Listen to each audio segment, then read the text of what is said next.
Hello students, आप सभी का स्वागत है एसआरजी ट्यूशन की एक नई वीडियो में। जैसे हम human health and disease chapter पढ़ रहे थे, उसी को आज हम कंटिन्यू करेंगे। और आज की वीडियो में हम पढ़ेंगे जो टॉपिक, उसका नाम है कॉमन डिजीज़ इन ह्यूमंस।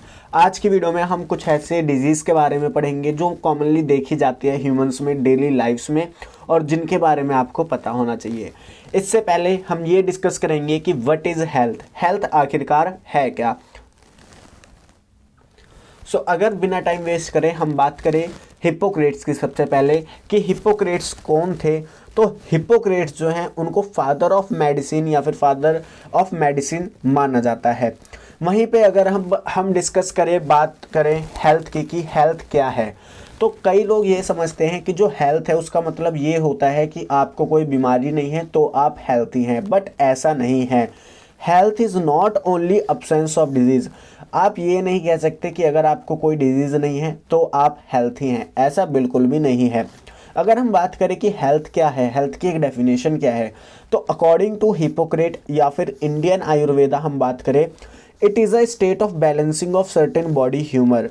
आपकी बॉडी में जो भी ह्यूमर मतलब जो भी हमारा बॉडी फ्लूइड है उसको बैलेंस स्टेट में रखना ही हेल्थ कहलाता है। यानी आपकी बॉडी में जो भी बॉडी फ्लूइड है, बॉडी ह्यूमर है, उसको बैलेंस स्टेट में रखना ही आपको हेल्थ कहलाता है।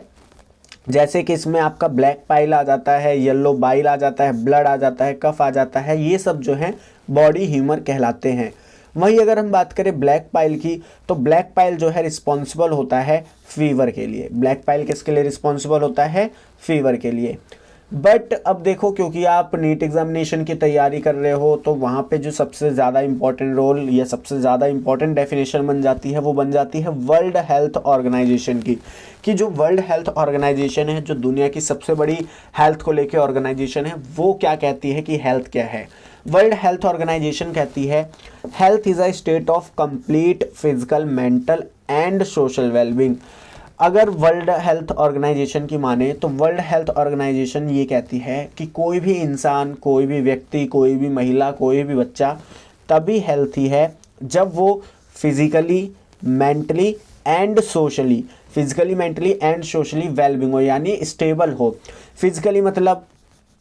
फिजिकली वो अच्छा हो, उसको कोई बीमारी ना हो, ठीक है, उसके हाथ पांव सही सलामत हो।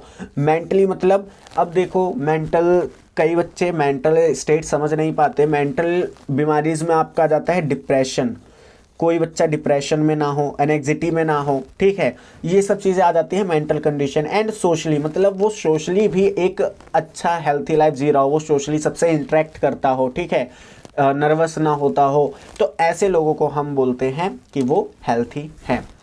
Health can be affected by, अब ऐसी कौन कौन सी चीज़ें हैं जो हेल्थ पे अफेक्ट डाल सकती हैं, इसकी हम बात कर लेते हैं। Health can be affected by infection, life style, genetic disorder. आपकी हेल्थ पे जो मेन चीज़ें इफेक्ट डाल सकती हैं वो इन्फेक्शन है, आपको इन्फेक्शन हो सकते हैं।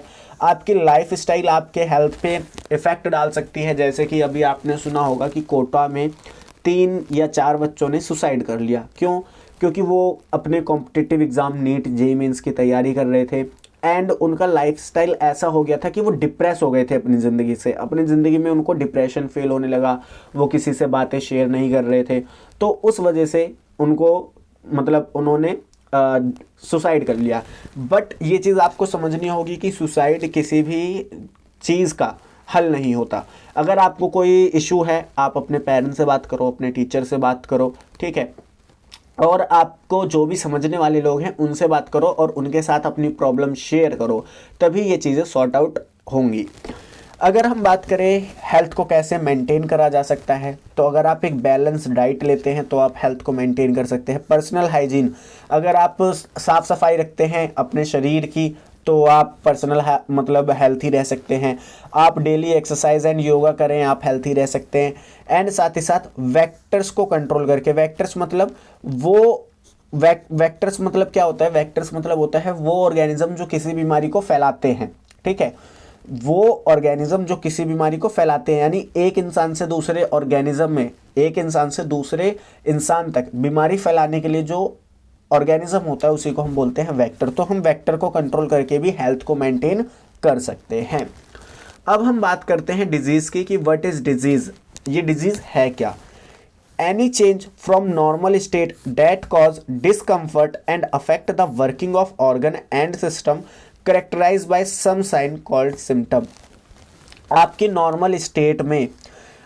नॉर्मल स्टेट या किसी भी ऑर्गन या फिर किसी भी बॉडी फ्लूइड के नॉर्मल स्टेट में कोई चीज़ चेंज हो जाए, उसमें कुछ चेंज हो जाए। अब चेंज कई तरीके से हो सकता है, आपको कोई इन्फेक्शन हो गया, ठीक है, या फिर आपका एक्सीडेंट हो गया तो वो भी चेंज हो सकता है। डेट कॉज डिस्कम्फर्ट, जो आपको डिस्कम्फर्ट कर दे, एंड साथ ही साथ जो आपके ऑर्गन या फिर ऑर्गन सिस्टम की जो वर्किंग है, उनका अपना एक काम करने का जो तरीका है उस पर अफेक्ट डाले, तो उस चीज़ को हम बोलते हैं डिजीज़। एंड जो डिजीज़ होती है उसके कुछ साइन होते हैं, करेक्टरिस्टिक साइन होते हैं, मतलब ये साइन देख के आप बता सकते हो कि ये वो डिजीज़ होगी। तो ऐसे साइन को हम क्या बोलते हैं, सिम्टम्स नाम देते हैं। अब हम बात करते हैं डिजीज़ के टाइप की। तो जो डिजीज़ होती है मेनली दो तरीके की होती हैं, एक्वायर्ड एंड कंजेंशियल। कंजेंशियल में आप जेनेटिक डिसऑर्डर्स के बारे में पढ़ते हो, और एक्वायर्ड वो डिजीज़ होती हैं जो आप अपने लाइफ में एक्वायर करते हो, ठीक है। अगर मैं बात करूँ एक्वायर्ड डिजीज़ की तो ये दो तरीके की होती है, कम्युनिकेबल और नॉन कम्युनिकेबल। कम्युनिकेबल डिजीज़ वो डिजीज़ होती हैं जो इन्फेक्शियस होती हैं और एक पर्सन से दूसरे पर्सन में फैलती हैं।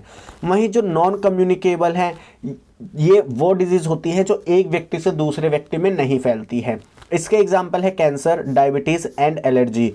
अगर एक व्यक्ति को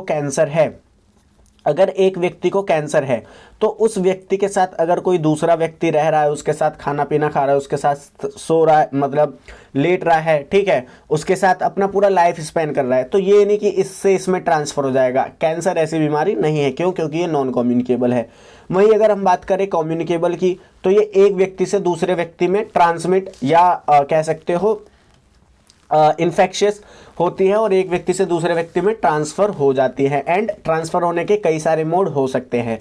हो सकता है कि आप किसी पर्सन का यूज़ करा कोई टॉवल यूज़ कर लो जिसकी वजह से उसको जो बीमारी हुई थी वो आपको हो जाए, या फिर ऐसे भी हो सकता है कि आप किसी के साथ सेक्सुअल रिलेशनशिप में हो तो उसके थ्रू भी जो बीमारियाँ हैं वो ट्रांसफ़र हो सकती है। अगर मैं इन्फेक्शियस या कम्युनिकेबल डिजीज़ की बात करूँ तो इसमें आप एड्स पढ़ोगे इसी चैप्टर में, और कोविड-19 जो रिसेंटली आप देखते आ रहे हो वो इसका एग्जाम्पल है। अब हम बात करते हैं सबसे पहले बैक्टीरियल डिजीज़ की। तो बैक्टीरियल डिजीज़ में देखो कुछ चीज़ें हैं जो आपको याद रखनी है, जैसे कि आपको सबसे पहले ये याद रखना होगा कि कौन कौन से डिजीज़ हैं जो बैक्टीरिया से होती हैं। अभी हम 3 डिजीज़ पढ़ेंगे, वो तीनों आपको याद रखनी है। उनके पैथोजेंस क्या हैं वो भी आपको याद रखने हैं। सबसे पहले हम बात करेंगे टाइफाइड की। टाइफाइड को एंट्रिक फीवर भी बोलते हैं, और इसमें जो पैथोजन होता है, यानी वो ऑर्गेनिज्म जिसकी वजह से हमें टाइफाइड होता है या एंट्रिक फीवर होता है, उस ऑर्गेनिज्म का नाम होता है सैल्मोनेला टाइफी, जो कि एक बैक्टीरिया है। अब टाइफाइड को कंफर्म करने के लिए, क्योंकि आपको नॉर्मल फीवर तो आता ही है, नॉर्मल फीवर में टाइफाइड को कंफर्म करने के लिए जो टेस्ट करा जाता है उस टेस्ट का नाम होता है विडाल टेस्ट। क्या नाम होता है? Widal test. अगर हम बात करें इसकी स्प्रेडिंग की, यानी ये कैसे फैलता है, तो ये फैलता है कंटेमिनेटेड फूड एंड वाटर के through and migrate to other organ through blood. यानी कि अगर बॉडी में एक बार आपको ये पहुंच गया तो ये आपकी पूरी बॉडी में फैल जाता है ब्लड के थ्रू। अगर हम इसके सिम्टम्स की बात करें तो इसका सिम्टम्स है हाई फीवर आना, जो कि 39 से 40 डिग्री सेल्सियस तक हो सकता है। इंटेस्टाइनल परफोरेशन मतलब जो इंटेस्टाइन होती है उसकी सेल्स, मतलब उसमें परफोरेशन यानी कि छेद बनने लगते हैं, इसी को हम बोलते हैं इंटेस्टाइनल परफोरेशन। आपको वीकनेस आने लगती है, आपको कॉन्स्टिपेशन होने लगता है। अब एक आपके एनसीईआरटी में एक लेडी के बारे में बताया गया है जिनका नाम था मैरी मैलियोन। एक्चुअल में था क्या, इनका एक होटल था कह सकते हो, या कह सकते हो एक रेस्टोरेंट था, या कह सकते हो एक ढाबा था। तो ये क्या करती थी, ये मतलब लोगों को खाना खिलाती थी। तो इन्होंने उस खाने की वजह से उसमें कंटामिनेशन हो चुका था, तो उस खाने से इन्होंने बहुत लोगों को टाइफाइड फीवर जो है वो दे दिया। इस वजह से इनका नाम जो है टाइफाइड मैरी रखा गया। क्या रखा गया? Typhoid Mary. तो ये आपको एनसीईआरटी में बताया गया था, ये भी मैंने यहाँ पे आपको बता दिया। अब हम नेक्स्ट बैक्टीरियल डिजीज़ की बात करते हैं जो कि है निमोनिया। अगर हम बात करें निमोनिया की तो इसमें सबसे पहले आपको पैथोजन, देखिए pathogen are the most important pathogen आपको हर डिजीज के पता होने चाहिए। निमोनिया के जो पैथोजन है वो है स्ट्रेप्टोकोकस निमोनियाई या फिर हीमोफिलस इन्फ्लुएंजा, ये दोनों जो हैं वो निमोनिया कॉज करते हैं।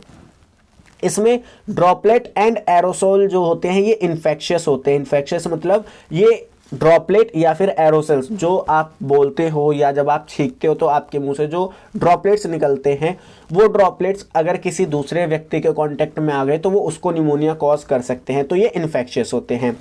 साथ ही साथ ये हमारी जो एल्वियोली होती है, जो लंग्स की एल्वियोली होती है, उन पे इन्फेक्शन करते हैं या उनको इन्फेक्ट करते हैं या उन पे अफेक्ट डालते हैं। अब देखिए क्योंकि जो हमारा लंग है या जो एल्वियोली है वो हमारे लोअर रेस्पिरेटरी सिस्टम में आती है। किस में आती है? लोअर रेस्पिरेटरी सिस्टम में आती है। तो ये जो निमोनिया है ये हमारा लोअर रेस्पिरेटरी इन्फेक्शन है। ऐसा मैं क्यों कह रहा हूं? ऐसा इसलिए कह रहा हूं क्योंकि ये एल्वियोलाई में इन्फेक्शन करते हैं और एल्वियोलाई जो है वो लोअर रेस्पिरेटरी पार्ट को बिलोंग करती है। अभी आप आगे वायरल डिजीज जब पढ़ेंगे तो उसमें कॉमन कोल्ड पढ़ेंगे जो कि अपर रेस्पिरेटरी इन्फेक्शन होता है। तो इन दोनों चीजों में आपको डिफरेंस पता होना चाहिए। अब इसके कुछ सिम्टम्स हैं जैसे कि लिप्स, नेल्स ये जो है ये ग्रे टू ब्लूइश कलर के हो जाते हैं और ये एक लोअर रेस्पिरेटरी ट्रैक्ट इन्फेक्शन है जो मैं आपको बता चुका हूं। नेक्स्ट हम डिजीज पढ़ते हैं प्लेक्यू। प्लेक्यू को हम ब्लैक डेथ भी बोलते हैं। इसका जो पैथोजन होता है उसका नाम होता है यर्सीनिया पेस्टिस। क्या नाम होता है? Yersinia pestis. अगर हम यर्सीनिया पेस्टिस की बात करें तो ये पैरासाइट होता है रैट फ्लिया के ऊपर। जैसे कि ये मान लो एक माउस है, ठीक है, ये ऐसे माउस बनाया होगा आपने, ये एक माउस है। इस माउस के ऊपर ना एक छोटा सा कह सकते हो इंसेक्ट होता है जिसको हम बोलते हैं रैट फ्लिया। क्या बोलते हैं? रैट फ्लिया। अब ये जो छोटा सा इंसेक्ट होता है ना इसके ऊपर भी एक हमारा कह सकते हो पैरासाइट होता है। इसके ऊपर भी एक हमारा पैरासाइट होता है जिसका नाम होता है यर्सीनिया पेस्टिस और ये प्लेक्यू कॉज करता है। अगर मैं रैट फ्लिया के साइंटिफिक नाम की बात करूं तो इसका जो साइंटिफिक नेम होता है वो होता है ज़िनोप्सिला चियोपिस। क्या नाम होता है? ज़िनोप्सिला चियोपिस। तो ये आपको पता होना चाहिए। अगर हम प्लेक्यू के सिम्टम्स की बात करें तो इसमें आता है enlargement of axillary lymph node. Axillary lymph node का एनलार्ज यानी बढ़ जाना। Red patches appear on skin which turn black and cause death. अब होता क्या है कि प्लेक्यू में आपकी स्किन पे रेड कलर के पैचेस यानी रेड कलर के दाने दाने पड़ने लगते हैं या पैचेस फॉर्म होते हैं और ये रेड कलर के पैचेस जब ब्लैक पड़ने लग जाते हैं तो ये इंसान को डेथ कॉज करते हैं और ये बहुत ही दर्दनाक मौत होती है। ठीक है, बहुत दर्दनाक मौत होती है ये। अब हम आगे बढ़ते हैं और हमारे जो बैक्टीरियल डिजीज हैं वो खत्म होते हैं। अब हम बात करते हैं वायरल डिजीज़ की। इसमें हम जो सबसे पहला डिजीज पढ़ते हैं वो है कॉमन कोल्ड। इसका जो पैथोजन होता है वो होता है राइनो वायरस। ये मोस्ट इन्फेक्शियस होती है क्योंकि ये ईजिली बहुत मतलब लोगों में देखी जाती है कि बहुत जल्दी कॉमन कोल्ड जो है वो फैलता है। ट्रांसमिट थ्रू ड्रॉपलेट, ये ड्रॉपलेट के थ्रू एक पर्सन से दूसरे पर्सन में ट्रांसमिट होता है एंड ये एक अपर रेस्पिरेटरी ट्रैक्ट सिस्टम है क्योंकि इसमें जो इन्फेक्शन होता है वो आपके नॉस्ट्रिल्स में होता है। कहाँ होता है? आपके नॉस्ट्रिल्स में होता है। तो कॉमन कोल्ड का ये चीज़ आपको याद होना चाहिए। सेकंड, अगर हम वायरल डिजीज़ की बात करें तो इसमें आती है हेपेटाइटिस बी। इसमें जो पैथोजन होता है उसको हम बोलते हैं HBV जिसका फुल फॉर्म होता है ह्यूमन हेपेटाइटिस बी वायरस, ये इसका फुल फॉर्म होता है। और इसकी एक कैरेक्टरिस्टिक आपको याद होनी चाहिए, वो क्या है? वो ये है कि जो HBV वायरस होता है इसके पास डबल स्ट्रैंडेड DNA होता है। कैसा? डबल स्ट्रैंडेड DNA होता है। हेपेटाइटिस बी में क्या होता है? ये हमारे लीवर को डैमेज कर देता है जिसकी वजह से हमें जॉन्डिस भी हो जाता है। अगर हम बात करें हेपेटाइटिस बी की वैक्सीनेशन की तो हेपेटाइटिस बी की रिसेंटली ही वैक्सीनेशन बनी है जिसमें हमने rDNA टेक्नोलॉजी यानी बायोटेक्नोलॉजी का यूज़ करा है। और ऐसी वैक्सीन्स जिनमें बायोटेक्नोलॉजी का यूज़ करा जाता है या फिर जेनेटिक इंजीनियरिंग का यूज़ करा जाता है उनको थर्ड जनरेशन वैक्सीन बोला जाता है। क्या बोला जाता है? थर्ड जनरेशन वैक्सीन बोला जाता है। हेपेटाइटिस बी की बात करें transmit through parental and sexual route, ये एक पेरेंट से अपनी प्रोजेनी में ट्रांसफर हो सकता है यानी पास हो सकता है, या फिर सेक्सुअल रूट के द्वारा भी एक व्यक्ति से दूसरे व्यक्ति में फैल सकता है। अब हम बात करते हैं पोलियो की। पोलियो का जो पैथोजन होता है वो होता है पोलियो वायरस। अगर हम इसके कैरेक्टरिस्टिक की बात करें तो पोलियो वायरस जो होता है इसके पास सिंगल स्ट्रैंड आरएनए होता है। क्या होता है? सिंगल स्ट्रैंड आरएनए जो है वो एज अ जेनेटिक मटेरियल होता है। इन्फ्लेमेशन ऑफ नर्वस सिस्टम, ये नर्वस सिस्टम में इन्फ्लेमेशन कर देता है। हाई फीवर इसका एक सिम्टम है। And paralysis of limb muscle, ये क्या करता है? हाथ या पांव को पैरालिसिस कर देता है। अब हम बात करते हैं हेलिमेंथिक डिजीज की। इसमें सबसे पहले हम बात करते हैं एस्कैरियोसिस की। अगर मैं बात करूं एस्कैरियोसिस की तो इसमें जो पैथोजन होता है यानी वो ऑर्गेनिज्म जो एस्कैरियोसिस कॉज करता है वो होता है एस्कैरिस लिम्ब्रिकॉइड्स। एंड ये जो एस्कैरियोसिस है या जो एस्कैरिस का पैथोजन है एस्कैरिस लिम्ब्रिकॉइड्स, ये इंटेस्टाइनल पैरासाइट होता है, यानी ये जो पैरासाइट है ये इंटेस्टाइन में मौजूद होता है। एंड इंटरनल ब्लीडिंग कॉज करता है, आपके इंटेस्टाइन में इंटरनल ब्लीडिंग कॉज करता है। Infection by contaminated water, fruit vegetables etcetera. And ये जो है इन्फेक्शन कॉज करता है कंटामिनेटेड वाटर, फ्रूट वेजिटेबल्स के द्वारा। सेकंड जो हमारी हेलमेंटिक डिजीज आती है वो आती है एलिफेंटियासिस, या फिर हम इसको फिलिरियासिस भी बोल सकते हैं। अगर मैं बात करूं एलिफेंटियासिस की तो इसमें जो पैथोजन होता है वो होता है वुचेरिया, या फिर आप इसको वुचेरिया बेनक्रॉफ्टी भी कह सकते हो। अगर हम बात करें इनके कैरेक्टरिस्टिक की और ये होती किस वजह से हैं, तो इसमें एलिफेंटियासिस में क्या होता है? क्रॉनिक इन्फ्लेमेशन ऑफ ऑर्गन, यानी कि एक बार अगर ऑर्गन में इन्फ्लेमेशन हो गया एलिफेंटियासिस की वजह से तो वो दोबारा ठीक नहीं होता। Lymphatic vessel of lower limb get blocked, जो लिम्फेटिक वीजल्स हैं यानी वो वीजल्स जो लिम्फ फ्लूइड को या लिम्फेटिक फ्लूइड को कैरी करती हैं उसमें ब्लॉकेज आ जाती है, जिसकी वजह से जो आपका लोअर लिम्ब होता है वो पूरा सूज के हाथी जैसा हो जाता है। Genital organ also affected, elephantiasis में जो जेनाइटल ऑर्गन हैं उन पे भी अफेक्ट देखा जाता है। अगर हम बात करें वेक्टर की, यानी कौन सा ऐसा वेक्टर है या कौन सा ऐसा ऑर्गेनिज्म है जो इस डिजीज को एक पर्सन से दूसरे पर्सन तक ले जाता है, उसका नाम है क्यूलेक्स। क्यूलेक्स जो है फीमेल मॉस्किटो होती हैं जो कि वेक्टर का काम करती है एलिफेंटियासिस के लिए, यानी एलिफेंटियासिस को एक पर्सन से दूसरे पर्सन में फैलाने का काम किसका होता है? मेनली क्यूलेक्स का, जो कि फीमेल मॉस्किटो है। अब अगर हम बात करें फंगल डिजीज की, तो फंगल डिजीज में आप सबसे पहले पढ़ते हो रिंग वॉर्म, एंड इसका आपने टीवी में ऐड भी खूब देखा होगा रिंग गार्ड का। तो वो क्या करती है? रिंग वॉर्म से प्रिवेंशन करती है।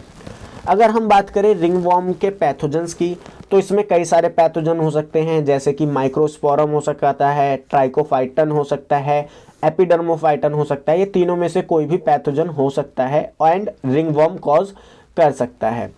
अगर हम इसके सिम्टम्स की बात करें, अपीयरेंस ऑफ ड्राई, जहां भी होगा वहां पे आपको स्किन ड्राई ड्राई लगेगी। Scaly lesson on various part of body, आपके बॉडी पे जैसे कि स्किन और स्काल पे वाइट वाइट कलर के धब्बे आपको स्पॉट हो जाएंगे, तो वो चीज़ इसके सिम्टम्स होती है। मोस्ट इन्फेक्शियस डिजीज, अब क्योंकि ये जो डिजीज है ये कैसी होती है? मोस्टली इनफैक्ट मतलब काफ़ी लोगों में रिंग वॉर्म के जो डिजीज है वो देखी जाती है।